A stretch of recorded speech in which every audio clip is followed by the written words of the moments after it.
Donc, vous voyez bien mon écran. Donc, l'objectif de ce webinaire, comme je vous disais, c'est d'aborder les prochaines municipales en toute sérénité. Donc, l'idée, c'est d'anticiper tout ce qu'il va y avoir à modifier. La notion des comptes Pléiades, les certificats de signature, tout ce qui touche au e-parapheur, les circuits, les sous-types, mon collègue vous expliquera tout ça, et les principaux outils métiers. La dernière expérience du renouvellement municipal nous fait dire qu'il y a 3 points de vigilance à avoir. La partie certificat, signature électronique, la partie e-parapheur, tout le paramétrage technique en back-office, et aussi le paramétrage de vos logiciels métiers. Alors là, on se focalise bien entendu sur les outils mis à disposition par e-collectivité. Alors, comment vous y préparer? Donc, il y a une partie de travail à faire, du travail collaboratif. On veut associer vraiment nos adhérents dans ce travail collaboratif en amont et a posteriori des élections. Avant les élections, la première chose à faire, là, c'est vraiment de vérifier en fait vos certificats de signature, de vérifier l'échéance de vos certificats.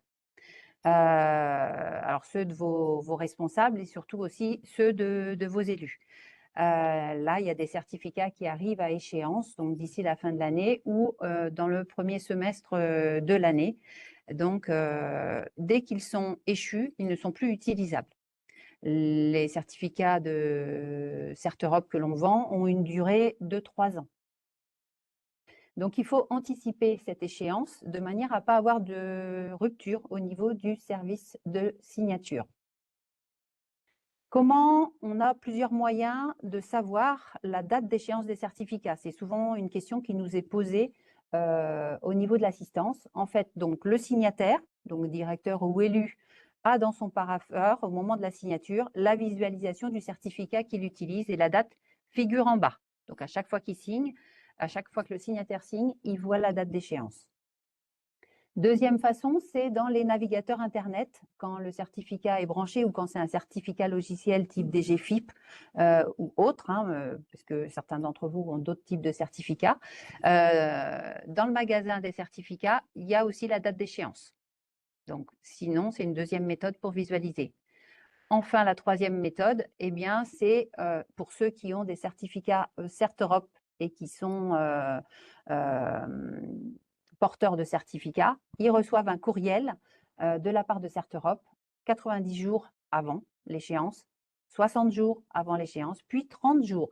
Donc, il reçoit 3 courriels de notification l'informant de l'échéance prochaine de son certificat et l'invitant à renouveler son certificat. Bien sûr, et je l'ai mis en bas, si l'adresse du porteur de certificat a été changée entre-temps, depuis le moment de la commande du certificat au moment du renouvellement, du coup, l'adresse n'étant pas bonne, il ne reçoit pas les notifications. Donc, il faut penser à alerter le support sur les changements d'email si vous voulez que votre dossier de certificat CertEurope reste à jour. Pareil, là, je vais passer la parole à mon collègue Alexandre. Alors, de mon côté, concernant toute la partie paramétrage au niveau plus technique, donc sur les applications, à la fois le parapheur et les comptes Pléiades, en fait, vous aurez normalement à l'issue de ce webinaire une petite notification sur Pléiades qui va apparaître en rouge comme ça dans la petite cloche à côté de l'image du profil, avec un petit lien qui vous permettra en fait d'accéder à un formulaire qu'on a mis en place. Est-ce que tu peux... Okay. Un petit formulaire que vous pourrez compléter en fait qui permettra nous de recenser toutes vos demandes cet échange nous permettra de vous transférer en fait un lien qui vous permettra de télécharger un fichier où vous aurez en fait l'inventaire de tout ce qui est déployé pour votre collectivité chez nous, donc tous les comptes Pléiades, tous les rôles des différents comptes, tous les bureaux sur le parapheur électronique, tous les circuits. Vous aurez vraiment l'inventaire complet de tout. Comment ? Non, non, non, non, c'est bon, t'inquiète. Et du coup, ah oui, ouais, on voit pas grand-chose sur l'image là, du coup. Est-ce que tu veux bien ouvrir le fichier Roselyne? Donc vous aurez un fichier Excel où il y a un petit récap en fait de ce que vous trouverez dans ce fichier. Et vous avez un petit code couleur en fait qui vous permettra de notifier vos changements, vos suppressions, vos modifications. Voilà, ici sur la première petite page, on a un petit texte qui rappelle le contexte de ce fichier. Et ici en bas, le petit code couleur. Et vous avez différents onglets donc, qui contiennent différentes données. Donc là, par exemple, ici, on a l'ensemble de tous les comptes Pléiade avec les adresses mail, les noms, prénoms et les modules de paramétrer côté Pléiade. Ensuite, on a la liste des rôles côté Pastel. Donc Pastel, c'est là où vous allez faire vos envois d'actes, vos envois de documents, de convocation et de flux comptables si jamais vous n'avez pas de connecteur logiciel métier. Ensuite, l'onglet suivant, c'est la liste des bureaux sur le parapheur. Donc là, vous aurez en fait l'ensemble des différents bureaux avec les propriétaires et les secrétaires de chacun de ces bureaux. Ensuite, on a la liste des circuits. Et enfin, on a la liste de tous les sous-types. Donc voilà, pour chaque module, vous avez une liste de sous-types accessibles qui sera détaillée ici en fonction de votre collectivité et pour lesquels vous pourrez donc avec le code couleur nous dire ce circuit-là, je veux finalement pas le supprimer mais juste modifier, rajouter un visa, une signature, etc. Donc voilà, bien utiliser le code couleur qui sera à disposition et vous pourrez en fait nous renvoyer ce fichier à la fois avant les élections, puisque si vous avez je sais pas, des élus qui ont quitté la collectivité, des agents qui ont quitté la collectivité, voilà, s'il y a voilà, des ajustements à faire comment dire, comment? Oui, voilà, que vous souhaitez nous signaler avant les élections, c'est possible, hein, il n'y a pas de problème. Et je sais plus ce que je voulais dire du coup, et que oui, voilà, vous pourrez nous répondre soit directement au support, à l'adresse habituelle. Et oui, effectivement, j'ai oublié quelque chose. Du coup, le fichier qu'on va vous envoyer, ce sera un lien en fait vers la GED et ce sera un lien public, vous pourrez télécharger le document et pouvez nous le renvoyer éventuellement avec l'outil de transfert de fichiers volumineux disponible sur Pléiade si vous le souhaitez. C'est plutôt recommandé.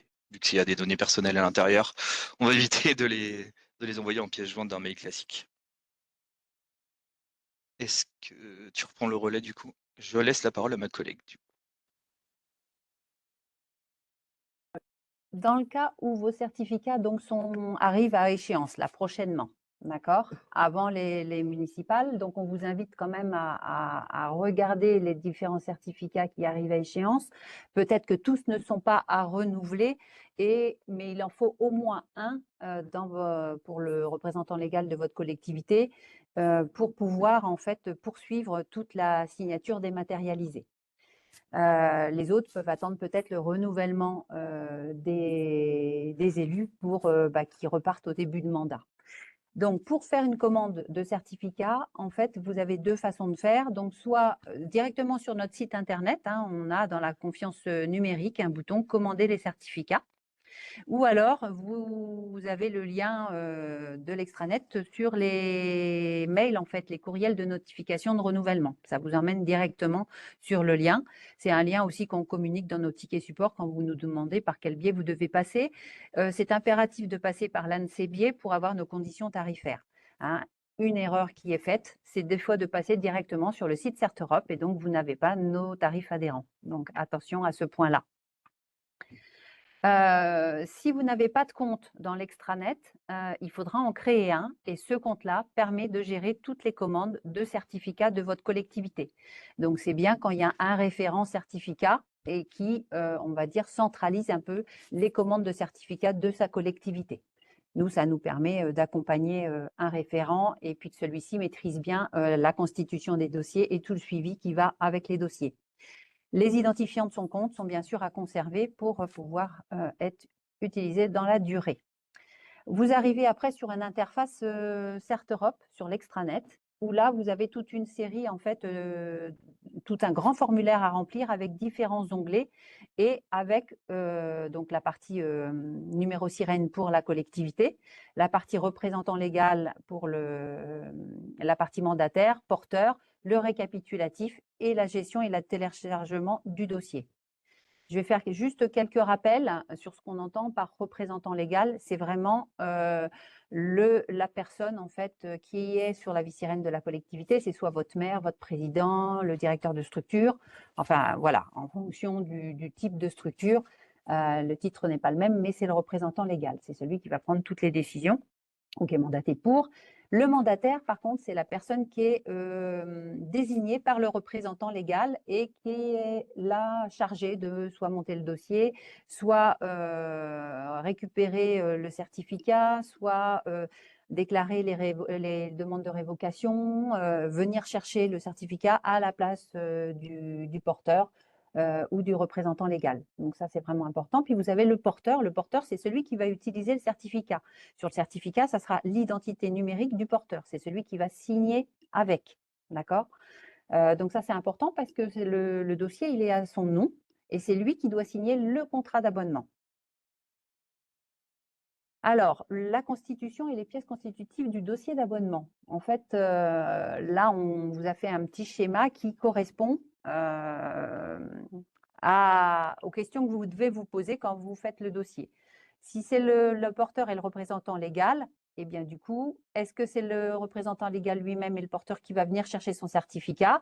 Si c'est oui, eh bien du coup, il faudra qu'il fournisse simplement, si le maire, donc si le représentant légal est également le porteur, il devra remplir le contrat d'abonnement en 2 exemplaires, fournir sa pièce d'identité valide. Hein. Alors, pour la pièce d'identité, on fait une petite exception, on prolonge, enfin, on fait une exception qui est autorisée, hein, de 5 années après la date de l'échéance. Par contre, par exemple, le passeport, c'est la date d'échéance. On ne peut pas déroger. C'est vraiment, s'il est échu, il est échu et il n'est pas recevable comme pièce justificative dans le dossier. D'accord? Et donc, on devra fournir également donc, le justificatif d'élection du représentant légal et la vie sirène de la collectivité de moins de 3 mois. Voilà, donc le schéma est suffisamment explicite pour savoir les pièces constitutives du dossier. Et donc, partant de là, vous remplissez ou pas les différents onglets. Il faut juste savoir quand vous remplissez un dossier avec un mandataire, c'est bien d'éviter la cascade de mandataires, c'est-à-dire que le mandataire ne puisse pas se déplacer au moment de la remise et que du coup, on ait un deuxième mandataire de désigner dans le dossier. Voilà. Sinon, ça fait beaucoup de justificatifs.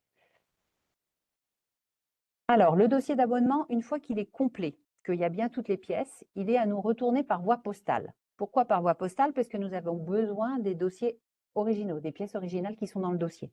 D'accord? Quand on reçoit le dossier, il est contrôlé. On vérifie qu'il y a toutes les pièces. Sinon, on vous fait la réclamation et on vous envoie le devis qui correspond à la commande de certificat. Cela dit, des collectivités nous demandent d'envoyer en amont le devis pour savoir un peu le coût avant de faire les dossiers. C'est également possible d'écrire à contact ou à support pour demander un devis. Alors là, j'ai tenu à insister en fait sur les erreurs rencontrées dans la constitution des dossiers de certificats. Notamment, la première erreur, c'est le manque d'anticipation sur l'échéance du certificat. C'est d'autant plus important que la collectivité a qu'un seul signataire qui signe numériquement et qu'il n'a pas du tout de délégataire possible. Il n'a pas un adjoint qui a également un certificat et qui potentiellement peut prendre une délégation. Donc, quand le certificat est échu, il n'y a pas de signature possible. Voilà. Quand le dossier est incomplet, c'est pareil, ça retarde le dossier, puisque du coup, on est obligé de vous réclamer les pièces. L'avis sirène ne correspond pas. Il arrive que les collectivités ils nous sortent un avis sirène pour un renouvellement de certificat en début d'année, puis ils nous fournissent le même document sur les dossiers après. Sauf que du coup, non, il faut qu'il ait moins de 3 mois. Attention. Hein. S'il a plus de 3 mois, la pièce n'est pas recevable, on est obligé de retélécharger la pièce pour vous et voilà. Les justificatifs d'identité sont invalides. Donc ça, pareil, on ne pourra pas les accepter. Donc des fois, il arrive que même les élus n'ont pas de justificatif d'identité valide pour la fourniture de leur certificat électronique. Voilà, vigilance. La carte de maire, la carte de fonction de maire n'est pas un justificatif recevable. En tout cas, pour notre prestataire CertEurope, qui est le détenteur de notre marché de fourniture de certificats au jour d'aujourd'hui. Hein, alors, inutile de nous mettre des cartes vitales, des permis de conduire, des justificatifs d'identité. On reçoit énormément de pièces qui n'ont pas à être dans les dossiers, qui contiennent des données nominatives. Voilà, donc ça j'alerte, hein, on n'a pas besoin de ces documents-là. Il arrive aussi que vous repreniez le dernier dossier qui a été édité plutôt que de faire une nouvelle commande. Vous reprenez dans votre extranet le dossier, vous le téléchargez, sauf que c'est les dates de 2022 ou 2000, voilà, ou avant. Et donc, du coup, il n'est pas recevable non plus. Il arrive que le contrat d'abonnement ne soit pas signé par la bonne personne. C'est le porteur du certificat. C'est la personne qui doit utiliser la clé, qui doit signer. Alors, j'entends, je vois qu'il y a des questions dans le chat. Donc, mon collègue va y apporter réponse. On complétera avec une petite FAQ toutes les questions-réponses. Pareil, ne nous mettez pas des copies de documents. C'est bien les originaux qu'on a besoin. On n'a pas besoin d'une copie du contrat d'abonnement. On a besoin du contrat original avec le cachet de la collectivité et la signature. Pareil, j'ai oublié de dire, mettez les bons cachets. Je ne l'ai pas précisé, mais mettez pas du CCAS pour la ville et vice-versa. Donc, une précision, c'est la fourniture. Là, actuellement, on a un marché avec CertEurope. Ce marché de fourniture de certificats va prochainement arriver à échéance et va être remis en concurrence. Donc, on fera sûrement un webinaire donc, courant janvier suite à l'attribution du nouveau marché, s'il y a des changements de modalité dans la procédure de commande ou pas. Donc, en résumé, si le dossier est incomplet ou incorrect, le dossier prend plus de temps, d'accord? Et les délais, il faut compter une semaine pour avoir un certificat à partir du moment où le dossier est complet, le temps qu'on génère le certificat, qu'il arrive par la poste, qu'on le reçoive et que vous preniez en plus rendez-vous pour venir le chercher. Des fois, on a le certificat qui est arrivé chez nous et une semaine, 2 semaines, 3 semaines, il est toujours chez nous alors qu'il y a une date d'échéance entre les deux. Donc, attention. Bon, on vous alerte, on vous rappelle, on essaye d'y être attentif, mais bon, compte tenu du nombre important de renouvellements qu'on va avoir en 2026, c'est important que chacun fasse sa part. Hein. Vous connaissez la légende du colibri. Vous, de votre côté, nous, du nôtre, on fait le maximum pour ne pas vous mettre en difficulté. Sinon, il y a aussi la modalité livraison au porteur. Donc, ça veut dire que le certificat, vous le recevez donc, directement dans votre mairie, soit directement au porteur, soit avec un mandataire.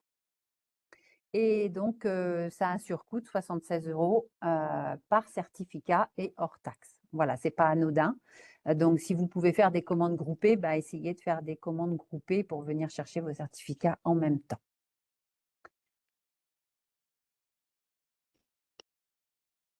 La réception du certificat et la délivrance du certificat. Donc, quand on reçoit le certificat sur notre antenne La Roche-sur-Yon, on vous signale et on vous adresse un mail comme quoi le certificat est à votre disposition. Donc, essayez de rapidement venir le chercher. Hein. Lors de la remise du certificat, le rendez-vous est calé, vous vous déplacez, il nous faut impérativement la pièce d'identité valide. On ne peut pas remettre un certificat sans avoir vérifié votre identité. Hein, c'est arrivé et ça génère en fait un déplacement inutile et un nouveau rendez-vous à caler. Donc, ça peut être la pièce d'identité, soit du porteur, soit du mandataire, en fonction de qui est désigné pour venir chercher le certificat. Sachez que le représentant légal est le seul habilité à venir retirer les certificats de l'ensemble de ses agents ou de ses directeurs ou de ses élus. Hein, voilà. Nous, on conserve la copie de la pièce d'identité après que le porteur ou le mandataire ou le représentant légal l'ait signé avec la date de remise effective et à dater. Et nous, on est obligé de contresigner en tant qu'autorité d'enregistrement déléguée. On signe le procès-verbal, donc le porteur signe le procès-verbal et puis nous aussi en tant qu'AED.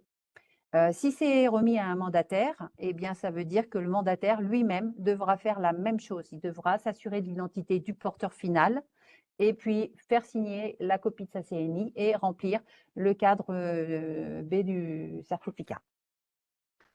Lors de la remise, on vous remet donc le certificat, on vous remet le porte-clés d'e-collectivité avec lequel il y a le numéro du support dessus et puis un petit dépliant d'information pour l'activer par vous-même si vous souhaitez le faire. Et on met, alors je ne l'ai pas précisé, en facturation le certificat.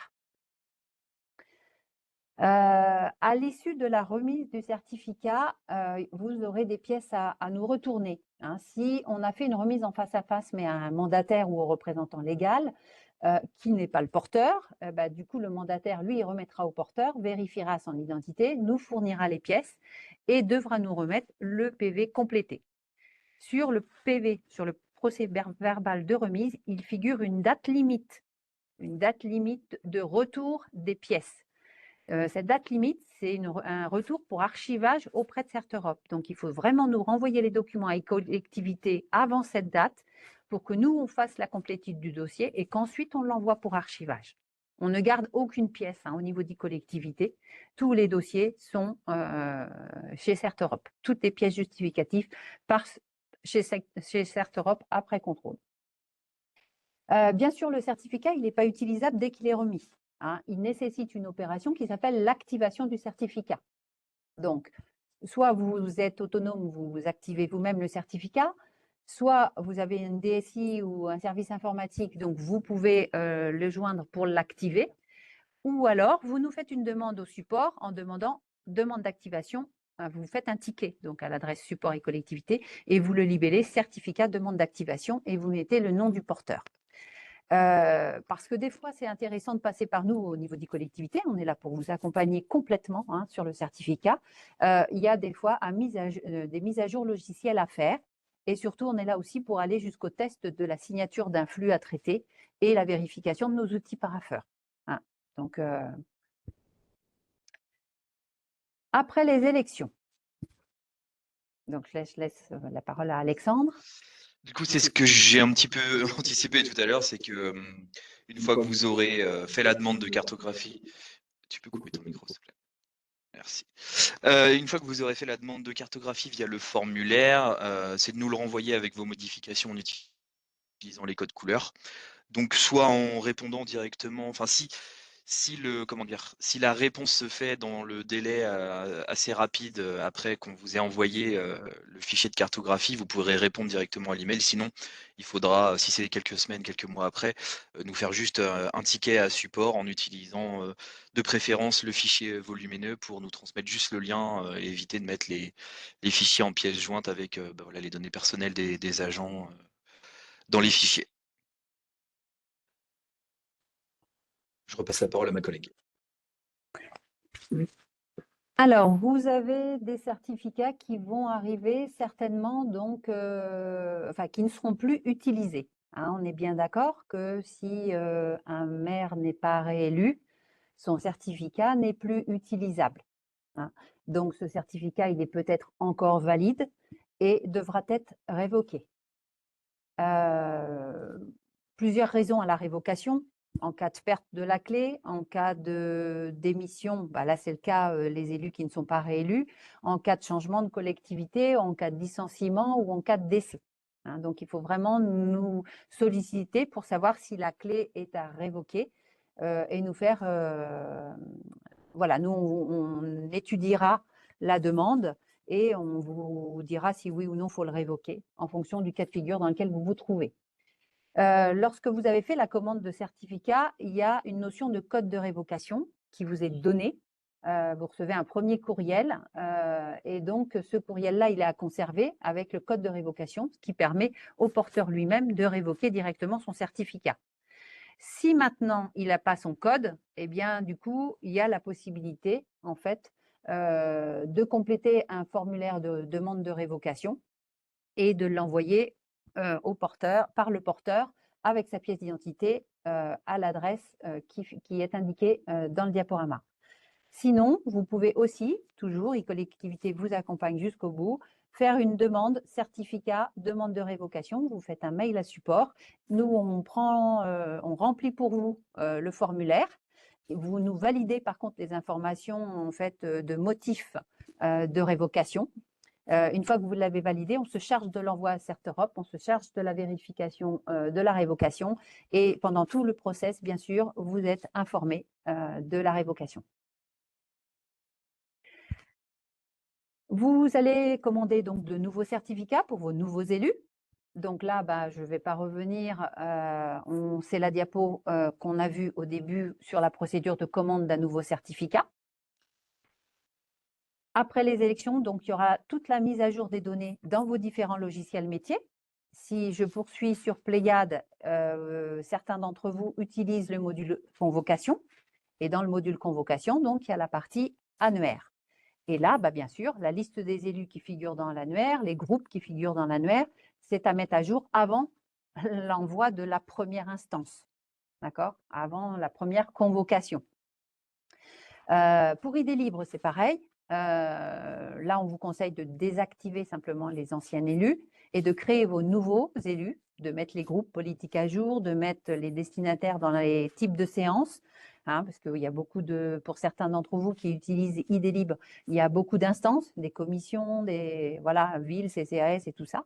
Et puis, il faudra également penser à archiver les séances passées, vraiment faire le point. Et puis, quand on évoquera la sobriété numérique, ça veut dire aussi qu'il faudra peut-être faire un peu de purge des anciennes séances de l'ancien mandat. D'accord? Je vais passer la parole à ma collègue Sonia du pôle Berger-Levrault. Oui, bonjour à tous et toutes. Donc, un petit point. Donc là, ce sera plus pour l'après-élection. Donc, ça va être assez simple sur vos logiciels métiers. Pour la partie finance pour Berger-Levrault, en fait, vous aurez juste à mettre à jour les circuits qui auront été mis à jour en amont par les collègues. Dans IGRC, vous aurez juste à changer le nom du signataire si vous avez changé de maire. Mais ça, ce sera assez simple au moment de la création de vos actes et puis aussi dans la collectivité. Et pour la partie paye, il faudra modifier également le signataire. Pour la partie Exae, dans la partie gestion financière, ce sera au moment de la génération de vos titres au mandat, où là, vous pourrez modifier signataire. Nous, on vous accompagnera sur la partie IGRC en amont. On fera un webinaire. Alors, on n'a pas encore défini la date. On va attendre le retour de la préfecture. Mais du coup, nous, on fera un webinaire en amont pour vous aider à préparer les élections municipales au niveau du logiciel. Voilà. De toute façon, vous aurez forcément des aides au niveau de BL et d'Exae avec des petites FAQ régulièrement. Donc, vous inquiétez pas. Et puis, on est là aussi pour vous aider en cas de besoin. N'hésitez pas à faire des demandes sur support@icoactivité.fr.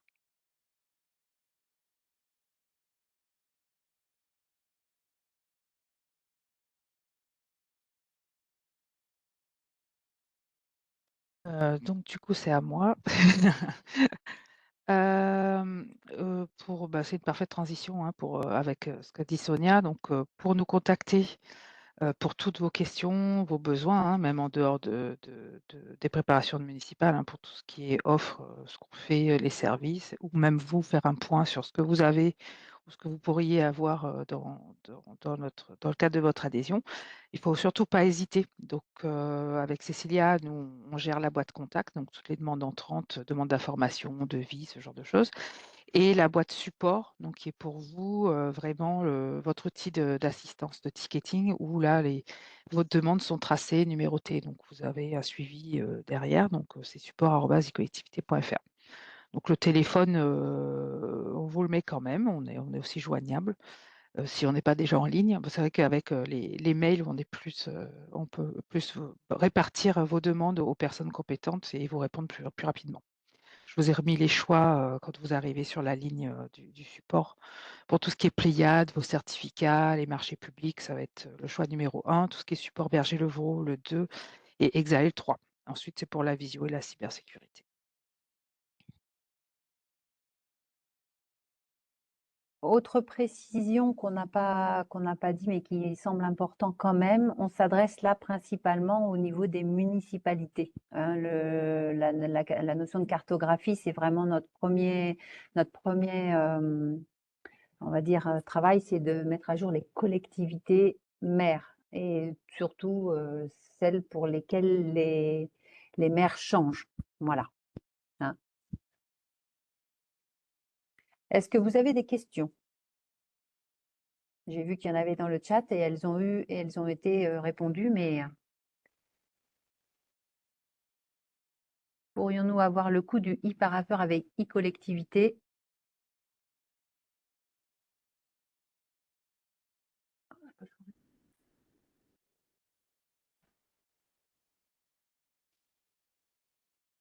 Qui veut apporter Alexandre a répondu. Bah, si tu veux répondre en direct, Alexandre, et évoquer la version 5, le changement qui nous attend en fin d'année de façon succincte. Ben oui, du coup, on prévoit, pour l'instant, c'est toujours dans les papiers, mais effectivement de basculer sur un nouveau e-parapheur en V5, qui permettra aussi aux collectivités qui le souhaiteront de pouvoir comment dire, récupérer une partie d'administration de cet environnement parapheur, de pouvoir gérer les bureaux, de gérer les circuits, les sous-types, tout ça en fait en autonomie, sans forcément toujours nous solliciter au support. Voilà, ce sera la grande nouveauté, on va dire, de ce parapheur. Et pour l'instant, c'est vrai qu'on n'a pas de date pour l'instant de mise en production, puisque c'est toujours à l'étude pour pouvoir migrer tous nos parapheurs actuels vers la version 5.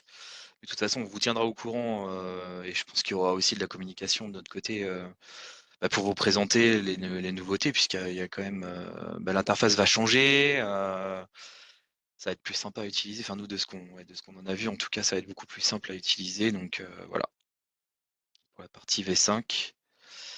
Ouais, c'était pour répondre aux quelques questions. Moi, j'ai répondu de manière textuelle. Donc, pour le coût des certificats à l'unité, c'est 200 € hors taxe à venir récupérer donc soit à La Roche-sur-Yon, soit dans nos antennes en Mayenne et du côté d'Angers, du coup.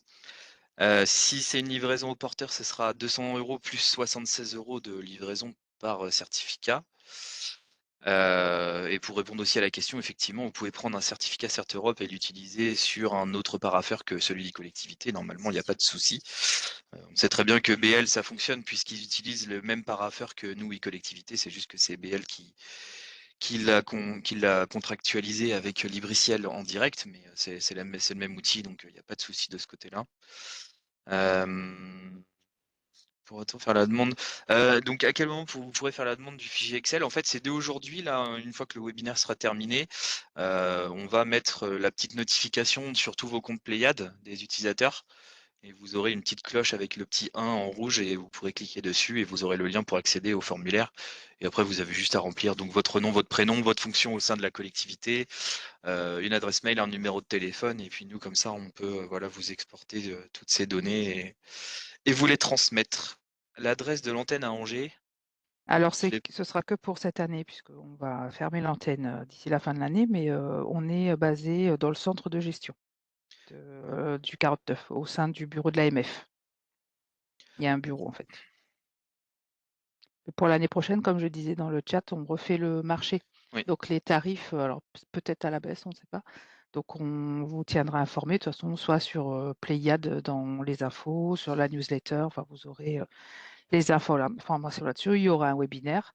On vous rappelle que tout ce qui est outils d'e-administration comme l'e-parapheur, le module convocation, c'est inclus dans votre et des libres, c'est inclus dans votre cotisation. Donc, c'est sans surcoût. Le surcoût que vous pourriez avoir en changement de parapheur, par exemple avec Berger-Levrault, c'est que Berger-Levrault doit reparamétrer son connecteur. Donc, ils vont vous facturer cette prestation. De toute façon, vous en faites la demande à Berger-Levrault au terme de votre contrat. Donc, vous avez le devis normalement de prestation et nous, on est mis dans la boucle au moment du paramétrage. Donc, tout ça, c'est des questions. Si vraiment vous avez au cas par cas une situation à analyser, vous pouvez nous contacter et on regarde avec vous les dates de contrat et les possibilités de migration. Après, nous, ce qu'on a remarqué aussi concernant les collectivités qui sont actuellement paramétrées, ça concerne surtout les collectivités importantes. Au niveau des paramétrages des bureaux et des circuits, c'est d'éviter de mettre les noms des personnes en fait dans les bureaux ou les circuits, puisque nous, derrière, en termes de paramétrage, c'est plus facile quand le bureau est, par exemple, le nom de la collectivité avec le poste de le fonction de la personne. Puisqu'en fait, on n'a pas à retoucher, tous ces éléments, on a juste à remplacer un utilisateur par un autre dans le bureau et tout se fait après, dans le circuit, on n'a rien à modifier. Alors que s'il y a le nom d'utilisateur dans le bureau, le nom d'utilisateur dans le circuit, le nom d'utilisateur dans le sous-type, bah, ça fait autant de modifications à faire et autant de, entre guillemets, «de perte de temps», pour, répondre rapidement à vos demandes. Voilà, par exemple ici, vous voyez ici on a essayé d'anonymiser donc signature mère, visa DGS, visa DST et ainsi de suite, visa responsable finance. C'est mieux de faire comme ça parce que nous derrière, on passe moins de temps à, à modifier tous ces éléments, tous les circuits, les sous-types et les bureaux. On a juste à remplacer un utilisateur par un autre et on n'a pas à changer les noms dans les circuits. Donc ça, c'est vraiment ce qu'on recommande pour gagner du temps, dans le paramétrage de notre côté. Pour la maintenance aussi, c'est plus facile. On a une question: en cas de renouvellement des certificats avant les élections, on est obligé de renouveler pour 3 ans? Malheureusement oui, parce que dans notre marché Exert Europe, ouais, on peut pas proposer des certificats d'1 an pour l'instant, c'est une demande qu'on va faire, je crois, non? Mais on sait pas. Mais en tout cas, ouais, pour l'instant, si effectivement votre élu, son certificat, expire, d'ici, février-mars, on n'a pas d'autre solution que de proposer 3 ans et peut-être de le révoquer après s'il se représente pas ou s'il est pas réélu, ouais, malheureusement.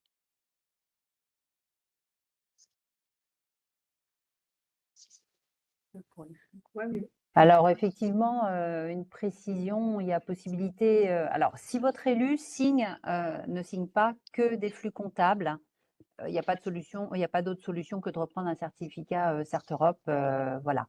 Si par contre il se contente de signer que des flux comptables, on a, du coup le certificat, DGFiP de la trésorerie. Voilà, qui a une durée également de 3 ans et qui est gratuit. Voilà, mais là par contre votre interlocuteur, c'est la trésorerie et c'est non plus e-collectivité. Voilà. Mais l'élu ne pourra signer que des flux comptables. Mais bon, l'urgence, les mandats payent, par exemple. Est-ce que vous avez d'autres questions?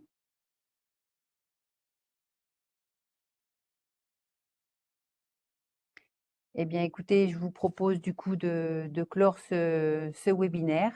Je vous remercie pour votre présence. Et puis, n'oubliez pas que le support ou les chargés de relations adhérents restent à votre disposition.